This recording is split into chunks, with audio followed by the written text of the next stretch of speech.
most founders mess up and say, well, I have to go run the back office operations. I have to figure out payroll. I have to figure out finance because that's what a good CEO does. That is BS. You are stupid if you think that is true. And I will tell you right now, your company will fail. You will drown in all the admin. You will stop doing the thing you love. Your product quality will go down and your company will fail.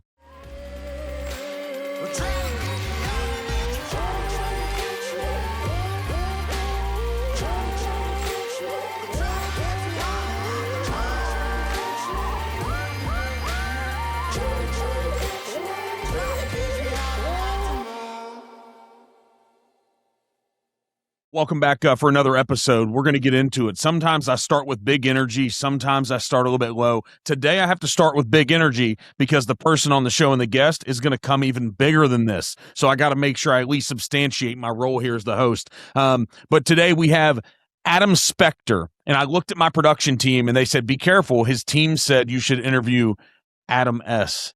And I went, this sounds like that combined with Spector sounds like a James Bond podcast episode. So Adam Spector, he's a co-founder of Chore. It's a platform focused on simplifying home services and making everyday home maintenance more reliable and accessible. He's building in one of the most fragmented and operationally complex industries, tackling the challenges of trust, quality, and consistency at scale. That's a lot to go in 45 minutes, but Adam, welcome to The Necessary Entrepreneur. Thank you. I apologize to your team there. They're a little bit part that we're wrong. We don't do stuff with homes per se. We run operations for startups, or really every small business, but we do the back office operations, right? So the whole thesis for every business in the world is you're a founder who has a superpower. I hope. If you're crazy enough to go start a business, you better have a superpower in something. So why is it crazy to start a business? A couple entrepreneurs are sitting here talking to each other. There's millions of entrepreneurs in this country. There's a lot of them that I want to get in this. I don't know if they fail. My mean take is they quit. I think that's pretty much true. A large majority quit. No one knows just how hard it is. Like, it is really, really difficult to build a business. Like, that is hard, right? You need to go out there and convince someone to go buy your pen. Like, whatever your thing is, like, why is your pen better than anyone else's? How are you going to market? Even if you build the best pen in the world, how are you going to market it? That's really hard. Distribution's really freaking tough. Then you have to get up every day and do it over and over and over and over again, and you cannot stop. And so, like, this isn't, yes, you can get to a point where it's a path to freedom in some ways, and certainly you're your own boss, which is amazing. But usually when you're the boss, like, let me be clear, when you're the boss, it means it all comes back up to you and you get to deal with all the problems when things break down. There's no one else in the end. So we were talking about, you threw out about pens, why your pen's better. So do you think it's important to develop the best pen, or is it to develop one that's just marketable and be better at branding and marketing it? Man, I mean, like, if I have to choose, it's the marketing part. Like, in the end, like, you need to be able to sell something to anyone. And that's more important than building the best. Like, if you build the best technical pen in the world, but no one knows it exists, like, who cares? So, like, you need to be able to sell it just as well as it has to be better. But I mean, the selling and marketing is more important. Doesn't that go back to the moment where, hey, sell me this pen? What are they trying to teach us when the speaker is speaking to 1,000 people and he's looking at the audience who came there and learned how to do something better, be a salesperson, run, and he said, sell me this pen, and people keep failing and failing and failing until someone does it right. What's happening there? What's happening is people don't know how to, they're not reading the room. They don't know how to understand, like, the psychology of the person they're talking to and actually explain it to them. Like, what gets that person? What is the thing that makes them excited enough to give over your hard-earned money? Like, think about the restaurant you ate at for lunch today, or the thing you're going to go buy on Amazon. Why did you choose that item?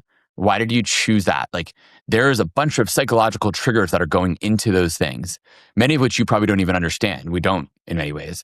But what is making that decision, handing over your hard-earned cash for something is really difficult to do, right? That's kind of the beauty of capitalism is you need to work at it, and you need to build something that is superior to get people being willing to do it. And so why did I buy this pen? As a good example. Like, I bought this pen because I read about it on some random blog that was talking about really cool pens. I like a little kind of fidget spinner to some extent. I thought, this is cool. It looks cool. And I don't know, I was in the mood for some random purchase on Amazon, so I bought it. And it wasn't crazy expensive. So as busy as you are, we're going to get into a bit later about being an angel investor in multiple startups. And you said reading a blog. Why read blogs? Man, I read so much. I think the best entrepreneurs in the world read a ton and are deep, heavy consumers of knowledge. Many of them read lots and lots of biographies. I've done a lot of that, although I haven't recently. I read a ton of biographies. I listen to a lot of podcasts, by the way, as well. Why read blogs? Because I want to learn things every single day. I need new ideas. I'm always trying to stay at the edge of what the best is that's out there for my industry. And not just obviously you need to be in your industry, but you want to pull in the ideas from other places. Like actually what makes humans really good at things, and actually why AI, if we want to talk about AI at all, but like why AI is still not necessarily as good is humans can synthesize lots of data from places. You're not going to remember it all, right? You and I forget lots of things every day. But the ability to synthesize data from different sources and then make intuitive leaps or leaps of faith on something like, oh, wow, I just pulled this data from, I saw this pen and I had this, water bottle and they're both made out of aluminum probably. And what if I combined them and had like a pen cup or something? And this is going too crazy with my analogy here. But you can start creating cool ideas and be like, that could be really useful in this other industry. And AI doesn't really do that today. It can answer your question specifically, but doesn't come up with new ideas. Do you think and it that's will? what entrepreneurs do. Do you think it will? And the important reason for that question is, aren't we supposed to interpret what the future is going to be? That's what the big folks, that's what an Elon Musk does. That's what a Jeff Bezos did, right? They're interpreting the future and everybody calls them crazy because they're not operating now. They're operating where it's going. Correct. Skating where the puck is going to be, right? Wayne Gretzky. And so the challenge is right now is AI going to be agentic?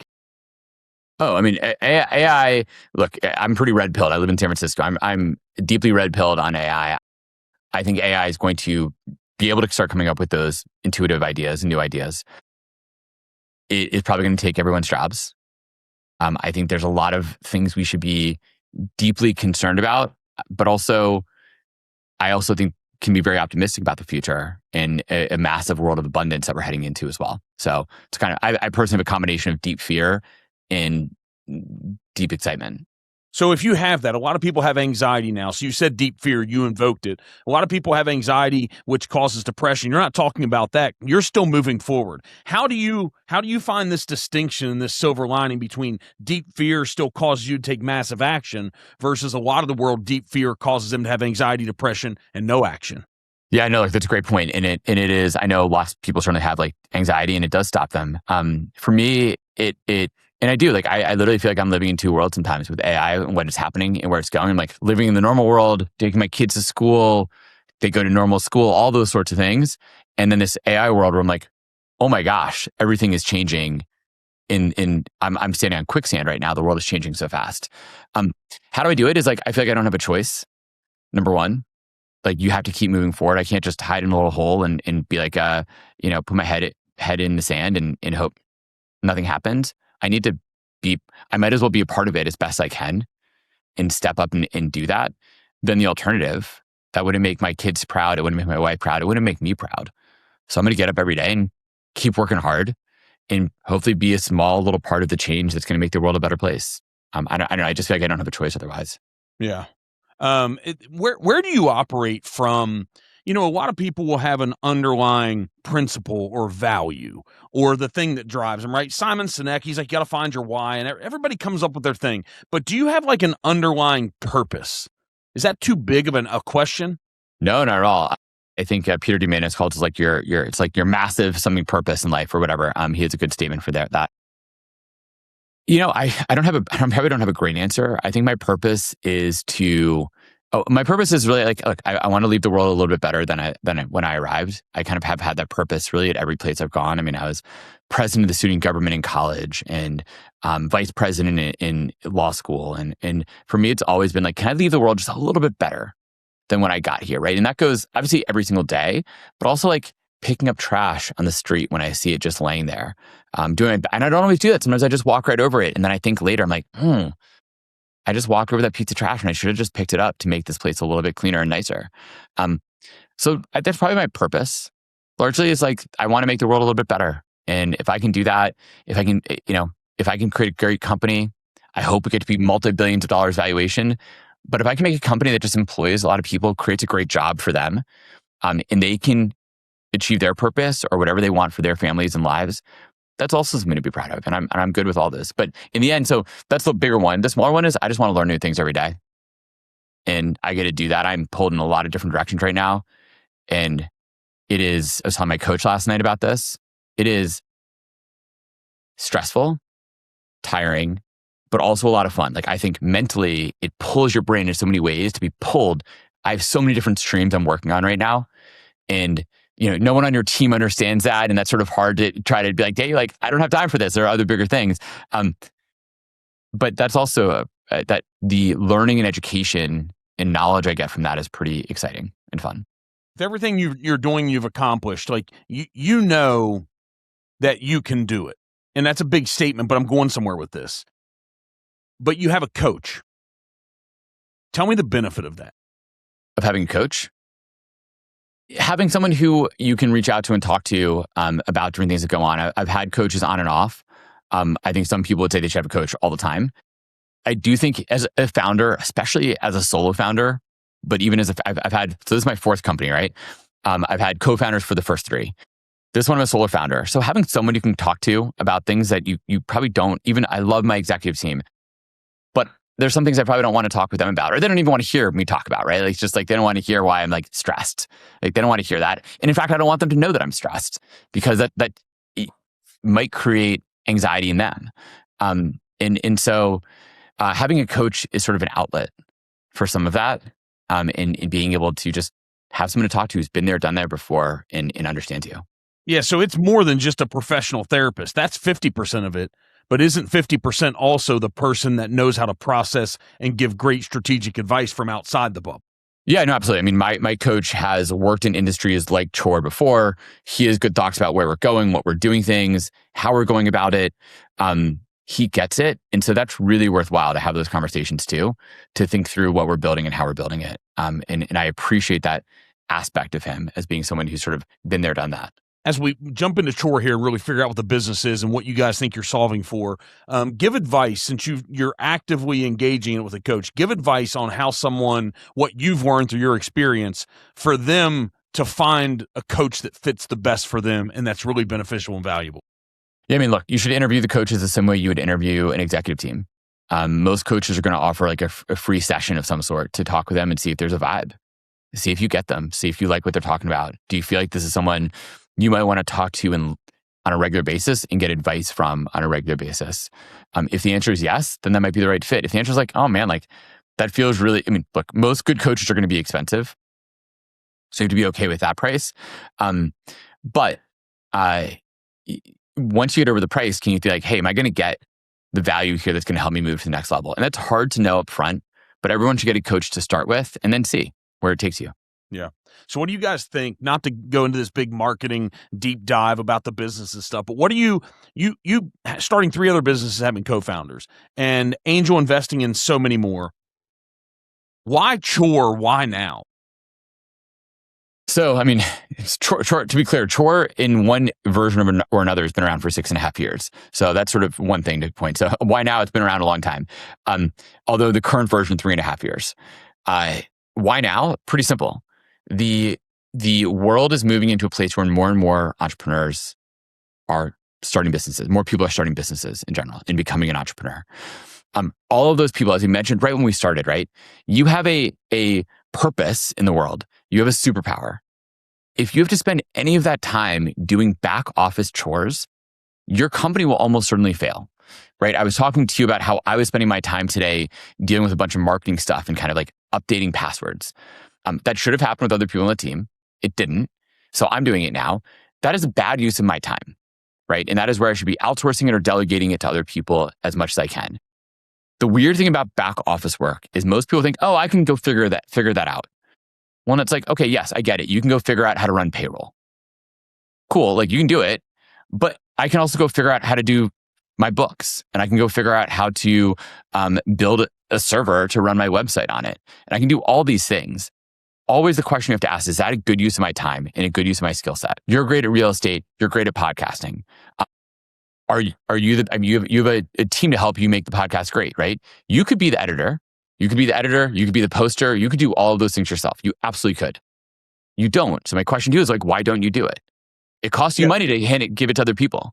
Yeah. So I am early in my career, people didn't think I was going to be I don't even like the word delegate, but they didn't think I was going to hand off things to other folks. And they had no idea that I was yearning and building something to be able to do it. But here's the challenge that I felt: to really build trustworthy, credible, capable people who have a sense of ownership, who literally will take the thing and do it better than you would do it. Now, you have to build that so you can scale. The challenge is when you're scaling at a hyper speed, is finding enough capable people that want to be a part of your team, that literally have the know-how and they want to. It's a huge challenge right now. Yep, correct. I want to talk about that, but you didn't answer my question. I'm going to push you. I'm going to push you right back. Push it. You answer the question. Why not do this work yourself? Well, we all know I can do other things. I can make a lot more per hour. That's it. So there's the answer, right? And this is something most founders don't get through their heads. And no offense to founders, this is where they're really dumb. They are penny wise and pound foolish in most cases, and they don't realize if you were a pen maker or a pie or make pies and you make the world's best pies, or a great podcaster, right? Like, you make more money doing the thing you love. You enjoy it more. You make more money doing it, and your business will be more successful because of it. And yet most founders mess up and say, well, I have to go run the back office operations. I have to figure out payroll. I have to figure out finance because that's what a good CEO does. That is BS. You are stupid if you think that is true. And I will tell you right now, your company will fail. You will drown in all the admin. You will stop doing the thing you love. Your product quality will go down and your company will fail. End of story. And that's why Chore exists, by the way. Yeah. So there you go. That's a good marketing and sales statement. You need to use it. If you don't use Chore, use something else. That's a great salesman that does that, right? Make sure you're using one of these systems. Go a little bit in depth on your journey and where you can help someone work through the process of turning over the areas of your business that you shouldn't be doing. Because there's this argument, right? And getting to know Adam a little bit here is that he believes, I think he believes, that you should hire slow and fire fast, right? And so there's people that, there's big brands out here that say, hire fast, fire faster. There's people that have all these perspectives, right? You're like, maybe you don't agree with it, but hire slow, fire fast. Take us through that. And when we're trying to scale our business and hand over something we shouldn't be doing to someone that it appears they have the expertise to do. Yeah. So, I mean, a few things. And it's funny, I'm actually moving more into the world of like hire fast and fire fast a little bit more, but it depends a little bit on the role. But what you really need to do well, and we have some job openings right now at Chore. And so I'm trying to get this, we've hired lots of people and we've some of it really down pat, but other ones we're trying to get better at, which is how do we build a great hiring system? In other words, like, how do you really build a good job description? So you understand what are you hiring for? What do you really want someone to do? So we talked a little about, we're redoing our marketing at Chore, and I'm like, what do we really need a person to do? What are we really looking to hire? And I don't know if it's clear, so I might change the job description actually this afternoon on one of those roles, because I'm not sure it's totally clear to me. So if I don't really know what the person's going to do, give me a break. We can't hire that person's. We're not going to hire the right person. If they come in, that person's probably going to fail because I won't even know what to manage them towards. So you need to know what you're looking for, number one. Once you do that, have a good process in place. What does it mean to hire, spend a little bit of time, it doesn't take much time with AI, building out a whole plan of like, what does that role look like? How is it going to work? How am I going to test for it? Ahead of time, maybe give someone a test case and pay them a little bit of money. So we actually have a new system in place where we pay, it's actually a whole process where we'll pay people to do a small test, a bit of work to show us what they can do. But part of that is a secret part of the thing, because this is a test for us. So hopefully people listening might hear this, but like, we want to know if you follow up to make sure you get paid. We'll absolutely pay you, but we're not going to pay you right off the bat.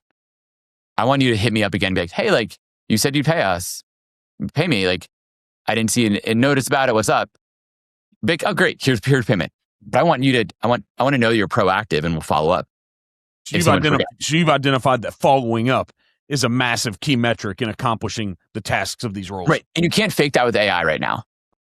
You can probably fake the test we have you do. You can't fake like, Adam said he was going to pay me. He didn't. I'm going to assume best intentions. Like, maybe he didn't forget, maybe he forgot. So I'm just going to hit him up one more time. Hey, like, is payment coming through? Cool. With that said, when people come on board, we've gotten really good about this at Chore, and I'm with some new salespeople have been really good about this. If within the first week or two, you are not hitting certain metrics that I'm expecting around like proactivity, following up, we have a very clear checklist of things to do. If you're not doing that, like I just don't have time for it. And it's done, you're out, we're moving on. No hard feelings. If I know it's not going to be a fit early on, it won't be a fit in 6 or 12 months either. Let's just move it on. Did you have to learn this? Yeah, for sure. I mean, it's hard to fire people, and it's hard to sort of trust your gut. And if it's like not working, an example with a new sales guy we had, I gave him a very clear, I fired 2 sales guys very recently, both within the first 2 weeks of being with us. In the hiring email with them, I said, here's the first 4 weeks, what it's going to look like and what the expectations are. One guy asked in a public forum, which we're all about public stuff, I don't mind it. He said, hey, like, I would really like to see what the plan is for my time here. And I wrote him back in a more private channel. I'm like, hey, like, do you remember the email I sent you with your offer, with the full outline of this? He's like, oh, I forgot. It's like, man, like I'm the CEO and I'm your boss for this role. If you're forgetting that, what are you going to forget with your clients that you're trying to sell to? So that was issue number one. The other guy, we talked with him a bunch about it. And like the goal is like, you need to start hitting target. Like you need to start going to outbound before you fully get our pitch. I get it. Like you need to start learning our pitch, which ask me questions about it. But then 2, I want you to start doing a lot of outreach. Just like start understanding how you're doing outreach to people. What does your cadence look like? Start hitting up a lot of folks. You got 40 hours a week. You got 40 hours a week minimum to get stuff done. We don't do very few calls internally at Chore. You're not on sales calls yet. So you got a lot of time to get good at this stuff and a lot of time to start doing outreach. What do you do in these moments? I'll just do this. 2 weeks in, I was like, okay, how far have you gotten? He'd emailed 4 people. And the other guy in the group had pulled a list of 20,000 people. Yeah. It's probably somewhere in between, right? Yeah, I mean, for sure. But like, I need to know that you can move fast and follow these instructions. And if you don't, by the way, ask a lot of questions. This is something people mess up all the time. If it's unclear, you're unsure, or even if you know, ask a lot of questions because communication. So we should talk about communication. It's key. Yeah, and people mess we'll up jump in all that the here in a second. So you touched on earlier that you're always looking to learn new things. You referenced that. So then what do you learn from failures of, is it they end up being the type of employee that's commensurate with the way that they're onboarded? Do you look back and look at all these metrics to say, hey, what do we learn and how do we keep this from happening? Because what I've told our team over the past 2 to 3 years, I said, guys, you're thinking about this wrong. You're thinking it's expensive to let people go and fire people. No. You're late on this. It's really, really expensive to hire them. Because if they're not hired the right way, it's already going to be really expensive and inefficient, not accomplishing goals. Correct. And I'm not talking about expensive from the salary. You better go ahead and look down the road. If we don't do this right and we don't take full responsibility, I can tell you how much it's going to cost us. So a few answers there. One, yes, at Chore, we do very deep, we do retros on every single person who leaves and doesn't work out. We try to learn from it and update and change how we're hiring, what we're looking at, all this stuff. So absolutely, I think our system is really good now. We hire great people, and we still mess up, to be clear. And that goes to the second point that you made, where people today still, so I'm a huge believer in the idea of like, you want to automate or outsource basically as many things as possible. Hire as few people as you can. Do not hire new people for roles. So where I said, we're redoing a lot of things in our marketing team. I'm going to do my best not to rehire for most of those roles. I'm going to see if we can build it with AI or outsource it to outsource specialists. What people mess up and what a lot of people think is like, I need to have someone in-house with me. How do that roll in person? Well, let's pretend, going back to this like pen maker, you're a pen maker. If you're a pen maker, what do you focus on? You probably focus on building the best pens. So should you hire a marketing team like internally that you're going to manage? You're the world's best pen PhD. And now you need to go figure out how to go hire for a marketer. You've never done that role in your life. You have no idea what to do. Do you actually realistically think that role is going to work out for you? No. So guess what? It's not just the cost, that's salary. And there's numbers. I actually posted something about this probably a month or 2 ago. But let's pretend the person's making $100K a year in that marketing role, let's say. The cost actually to you as a business, if you look into the realistic amount of how often they will fail, is something like 2.5x their base salary. Because the likelihood is within 12 months, they will fail. Maybe let's call it, I think, 18 months. Within 18 months, they will fail. Either they will leave because they're looking for another job. They won't be doing the work that you expect. The outcomes will suck. Even more likely, they might fail within 6 months. And now you have to start the whole process over again. Recruiting, training, managing, hiring. You've lost all this time. Instead, just hire an outsource partner. Say, hey, your job is to great marketing for me. I'm going to be paying you probably 2x. But in return, you have a team who already knows what they're doing. And you're going to get me great results. And if you don't, I can fire you tomorrow and not have any problem with it. And I'll fire someone else who jump in. I was just in a conference this past week in Charleston. I actually flew back this morning, and I can't believe I'm still awake here. I hopefully keeping you awake. Right. It's good conversation. So he said, hey, anytime he touches something 3 times in his business, he automates it. Smart. He's right. Smart man. So It's like automate and move on. Automate and move on. Yep. Smart. And that's the right idea. And you should be doing that every single time. Once again, people too often say, this role is open. I'm going to fill it with another person. Even forget AI. That was a bad decision to make. Having more people, where they say more money, more problems. It's actually more people, more problems. More people, more problems every single time. I love working with people. I love having a team. But man, like people are messy. Like people are beautiful in this way, but people are messy, right? They get sick. They got family issues. They, you name it. Things come up. Yeah, it's not just come up. What we do as humans, all of us, it's not just them. It's all we reprioritize throughout our lives. Yeah, and that's almost impossible to solve for as a business. It's almost impossible. Well, what you have to carry extra capacity for everything, and so that's expensive. Now, the beauty of outsourcing it, and it's a little bit about Chore, I suppose, but like, why do people hire us? Because guess what? My team gets sick too. But what do we do and guarantee to our customers? We have backup for everybody. Right? Like, so if your teammate, we literally had a teammate on our team who was working with a lot of his customers of ours. He literally got hit by a bus. Luckily, I can talk about it. He's okay. He's back with us and everything, but he got hit by a bus. Guess what? Now, if that person was working for you individually, internally, either as a sole outsourced person or internally at your company, you'd be SOL. You'd be like, oh my God, all the operations now back to me as CEO, right? That would suck. With Chore, that this guy was backed up the next day. His clients didn't miss a beat, right? And that's a cost. Like we bear that cost to have that backup capacity always ready to go. We don't get sick. We don't go on vacation, right? We don't have to take holidays. Now, of course, our people do, but we back everyone up. Now, I view the same thing for my vendors. The vendors I work with, I have the same expectation. Just because I'm going on vacation doesn't mean you get to stop. I don't care how you figure out how your backups are going to happen, or if you as the founder have to work a little bit harder. You told me you're going to deliver X by Z timeline. You better do it. It's not my problem how you do it. Get it done. Yeah. So this leads us perfectly into the topic of communication. We could say, what do we get wrong about communication now? What do we get right? But my question is, how important, if we had a pie chart and the percentage of importance in your business, what percentage of would you say communication is for the overall success of the business? We could have marketing, we could have product development, market fit, but communication.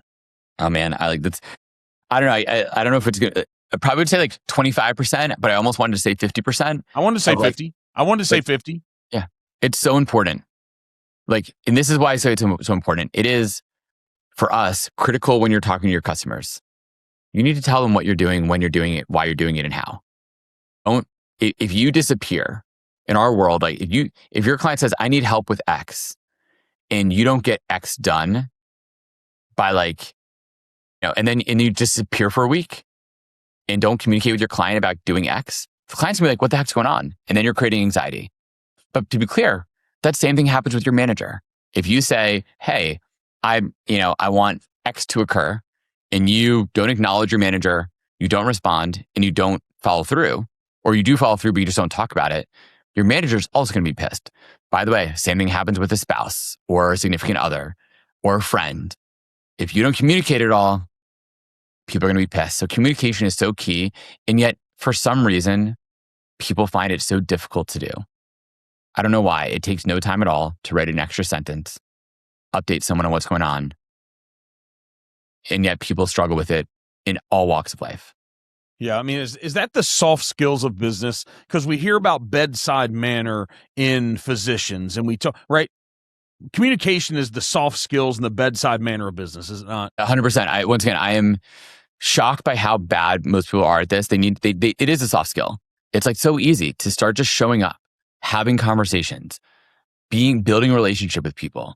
That is how you still get things done in today's world. Like, yes, you're influenced by marketing and digital, this or that, but like showing up and talking with people and messaging them, is how you actually really build how you almost do anything.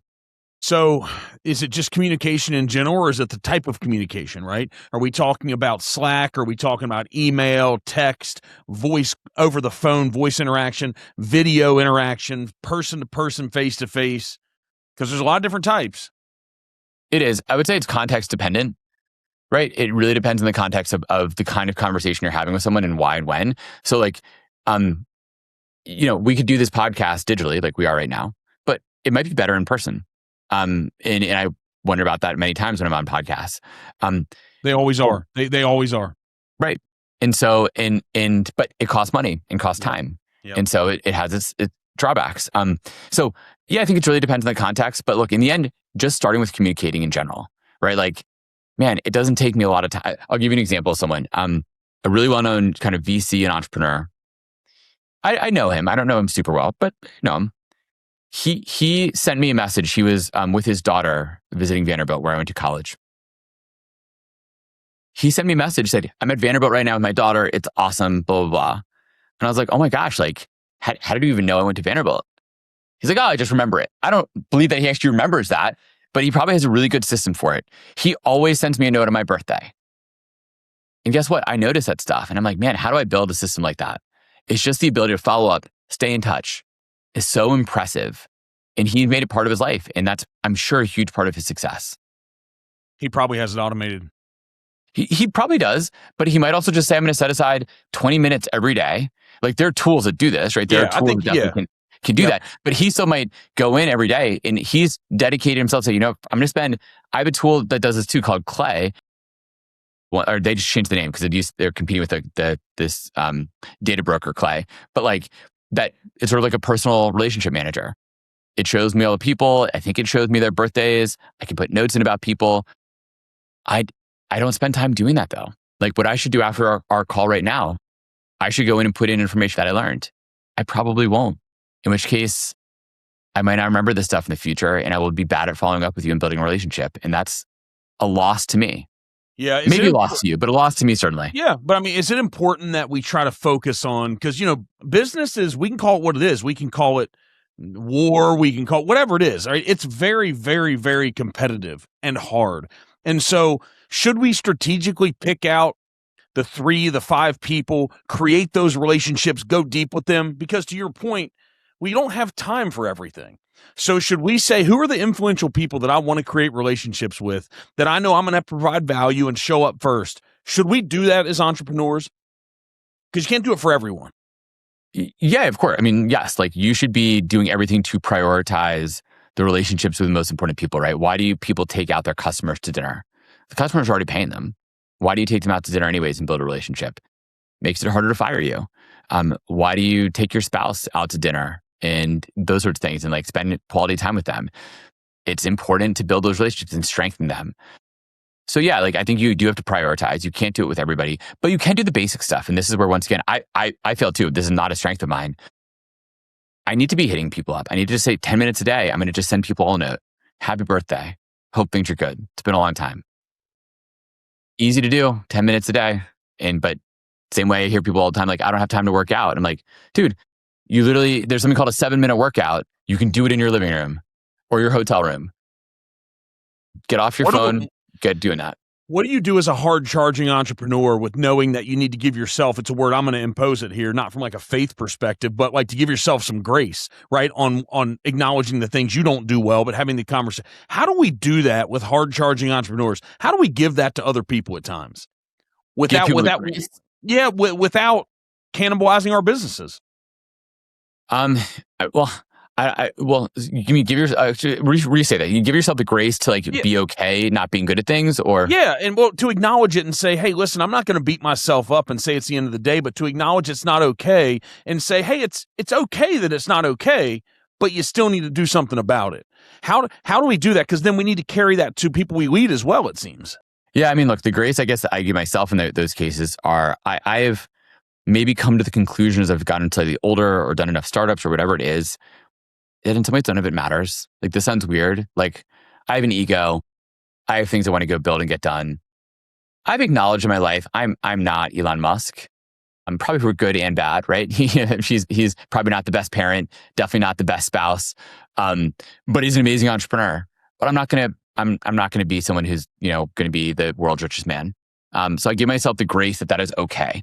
I give myself the grace that every day, as long as I'm trying as hard as I can and doing the things that I believe are right and learning a little bit every day, that's good enough. And it might mean the company doesn't totally work out, but I don't want to look back and say, man, I didn't work hard enough and give it my all, and I wasn't proud of that. And I can go to sleep every night feeling like, you know what, I worked hard today. I mean, to be clear, like, I work basically 6 days a week, and I've done that for about 15 or 16 years straight. So like, I'm already at that level, but I need to set time aside for my kids and family. So you invested in these 200 plus startup investments, and I look at something like that, right? As an active angel investor, I look at that, and that's such a big number. And I joke with people and stuff. And I mentioned before, I'm like, what's he doing? Opening lemonade stands on every corner? Is that what it is? Is it 200 corners with lemonade stands? And you have little kids that are underage. You're giving them 50. Like, how do you invest in 200 plus startups as an angel investor? A few answers. One, in some ways, I wish there were lemonade stands because a lot of those companies are out of business now. So maybe lemonade stands would actually make more money. But the way you do it is a few things. As with all things in life, look, I'm a huge believer in what Warren Buffett talks about being the eighth wonder of the world, compounding. If you can let things compound, you get good at things and things build. So look, I've been at angel investing I've been in Silicon Valley for 16 years. I started about a year after that. So about 15 years I've been investing now. It builds up. You start seeing a lot of deals. You get on a lot of deal lists. Not all of those deals are massive investments. Some of those are like pretty small. Maybe I put $2,500 in, which is recognized for a lot of people. That's a lot of money. But like, they're small checks, relatively speaking. Some of the other investments I've done they're on my list of 200 plus investments, but they're via a fund where I was a partner. So I was doing those deals actively with my partner. So it was both of us, but the fund was the investor, not me individually. And through those, the way you do it is you just meet a lot of startups, and you start having conversations with them. Like, this makes sense. This is cool. This is different. You seem like a different sort of founder who thinks in a new way. So I'll stop there, and I can tell you kind of my philosophy has changed a little bit in angel investing recently over the past few years, but that's the high level of how do I do it? The same way you do everything else in life. Good job. One foot after the next, day after day, and try to learn a little bit more. So what's changed? Because if we talk about your change philosophy, if people are also trying to stand up businesses and they're trying to have exits, if there's things you've learned, it's also something that founders could also take away and utilize what you've learned. How do you build something? So what's transitioned? What's evolved in your mind when you're angel investing? Well, I mean, for angel investing, what's evolved for me personally is I don't do I'm doing much less early stage angel investing. So before, I would meet lots of early stage founders and I would do lots of early stage investing. And if I had a crystal ball ever, which I have a good track record, so I probably had some sort of a crystal ball for a while. I don't know if I have that anymore. Now, I don't know if that's because I've gotten older or because I don't go to as many events anymore. I used to go to events nonstop in San Francisco and was just talking to tons of people and learning a lot. Maybe that's part of it. I also think a lot of it, though, is because of AI. I think the AI is flipping the world around in so many new ways where what seems like a good idea 6 months ago gets crushed by the new ChatGPT or Claude launch. And it's like, I just don't know anymore. So what's changed is I just don't do as much early stage investing. I'm doing later stage investing now. It's a little bit more safe. Obviously, the returns might be less, but not even, right? And you could have invested in Anthropic 3 months ago in 3 extra money on paper. Like, so the world is also crazy. That's probably the biggest one that's changed, but also the ability for founders to build amazing things has changed. So when I talk to founders a lot, like, hey, like, what would get you to invest? I'm like, look, you got to prove out now that you can get things done for very little money, because you can. Like, AI enables you to build an amazing website, to building an amazing MVP, to getting early customers for a relatively low cost. If you were unable to do most of those things and you're like, I need $1 million to make that happen, you're not going to get anywhere. That's a joke at this point in today's world. So there's some highly successful seed investors and early stage investors that I've gotten to know well, not friends, but as we build these networks, we get to know people and you spend a lot of time around them. They've had huge exit, hundreds of millions of dollars in exits. Actually, at a time, probably over $1 billion now. And they're investing at a high level. They're very connected throughout the country. And I had an event 3 weeks ago, my first event I've ever put on, and had some high quality people that came in, sold some high ticket numbers, but they keynoted it in the end because you have to pay them 150 grand to show up. I've developed a relationship, but they did this, no fee, no charge, but they did it virtually on an LED wall that I just built in this new theater I built in my headquarters. And we were talking about growth of business and really the effect of AI, since you brought up AI. They said, anybody who talks about their next hire, you need to change your mindset. It's a very definitive statement. The only person that you need to hire for every role now is an engineer of AI. Mm-hmm. You want to hire a sales role? No. You want to hire an HR role? No. You don't hire anybody else. Your next hire. And what they said was the reason why is all the billionaires and multimillionaires that they know, this is exactly what they're doing. They're hiring an engineer of the AI to AI their businesses for those things you thought you needed to hire an employee for before. Yep. And Mark, I totally agree with that in every single way. I mean, like, we are, anybody in my team who's showing signs of being good at AI, I'm pushing them to see where they can get to, giving them opportunities to do a lot more, hopefully spread their wings and keep building as quick as they can, because that is exactly right. I'm talking to another person about being another AI person on our team. And those are exactly the right questions, Mark, in every single way. Like, because a lot of this stuff can be replaced with AI. Not all of it. With agents, right? With agents or various types of AI. I mean, you can call it agents or not, but like, yes, with so many different things. And that is changing dramatically and changes what you do and how you do it. And so, I mean, yes, at a high level, yes, that is what the smart people are doing. I like to think I'm a smart person. That is exactly what we're doing at my company. This is the excuse everyone's going to make. If you have the time, you should be trying to build things yourself as well. And thinking through so I have a wonderful EA. I've told her, though, when I get the time, I'm going to try to rebuild some of the work that she does. Now, to me, from my view, that does not mean I fire her. It means I retask her to the things that I can't build, and have her do the things that I don't need that I need a human to do versus outsourcing and kind of automating the rest. So where does Chore integrate with what we just said? For all the businesses that we're saying, hey, this engineering of AI for your business is very important. And so where does Chore come and interact with the businesses for us now? Yeah, I mean, look, the key thing, though, is yes, you should hire AI engineers to build everything you can. With that said, there's a lot of things this is where I think the narrative on AI is a little bit messed up. And there was probably a month and a half ago, there was sort of the SaaS apocalypse, right? A lot of these SaaS companies got really hit stock-wise. The one thing that I think is wrong with that narrative in many cases is like, you're not going to really rebuild. I'm not going to rebuild Salesforce. Like, could I build a CRM with AI? For sure. But is that a good use of my time to rebuild Salesforce and then maintain my own version of Salesforce? Salesforce has a lot of features. Some of those features I don't need, so I don't probably need to rebuild all the pieces.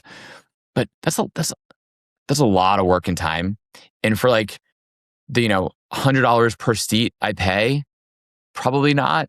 Even for $300 a month, get a Claude Code account for $100 a month. So maybe, but like, once again, I think this is where most companies, if you're great at what you do and the price point is fair, it doesn't make sense to rebuild it, because that's more work you're taking on. Yeah. Whoever's using Salesforce doesn't need just a replacement for Salesforce.